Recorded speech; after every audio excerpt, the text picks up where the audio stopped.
Hey everyone, it's Tanya Summerton here, the Divorce Angel. I just thought I'd pop in and let you know that if you're part of our subscribing list at www.tanyasummerton.com, we're actually sending out information on our 23 divorce hacks. These are issues that we've come across dealing with our clients that seem to be regularly ignored, or maybe ignore's not the word because people just aren't aware of the consequences of not addressing them. So we're sending these out one by one to our subscribing list. But what I thought I'd do is pop in and maybe start to share some of these things with you guys as well. So our number one divorce hack for this week is about utility bills. Now the issue is if you're anything like me, when we moved into our house, I could not wait to ring up the electricity company, the gas, and everything, and everyone, and put on our utilities to our house. But what I did when I was ringing them up is, obviously because my husband wasn't there, I would be giving them all of my details. Now, whilst when you're in a really happy relationship, this isn't a problem.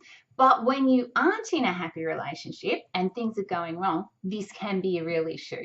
And the reason it's an issue is because if you decide to move out of the house or you're no longer living in it and the bills are coming to that property and your name is on that bill but you're not paying that bill, you are going to be in a world of hurt because you're going to get a default on your credit report or possibly have someone knocking at the door saying a bill hasn't been paid.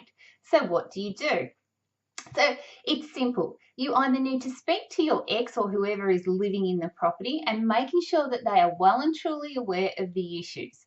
Now, if the bill is jointly in both your names and your partner or whoever is living in the house is struggling to pay the bill, that's an issue for both of you. So I had an email this week from a lovely client who has found herself in this situation. Her husband is living in the family home and he's just not coping emotionally.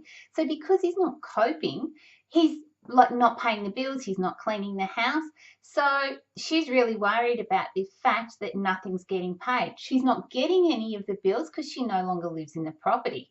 So my advice to her was to make sure she rang everyone, so whoever her electricity is with, whoever her gas is with, the water, the rates, and everyone, and giving them a call because communication is a key at a time like this. So making sure that you ring all these businesses and you let them know what's going on. Ask them to send a copy of the bills, if they're in your name or in joint names, to your new address. And now a lot of them are emailing out the bills.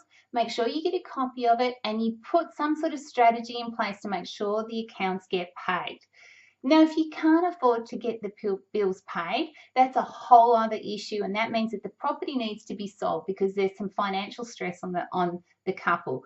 But at this particular stage, what we want to do is try and protect your credit rating. And to do that, unfortunately, even if you're not living there, you are still responsible for the bill.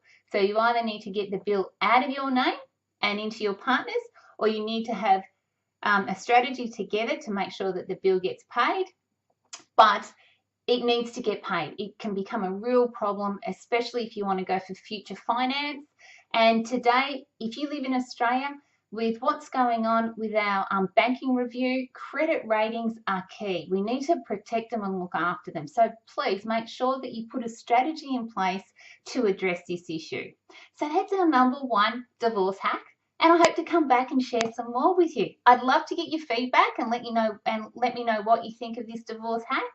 And otherwise, you can join our subscription list at www.tanyasummerton.com, and we look forward to sharing more information with you there.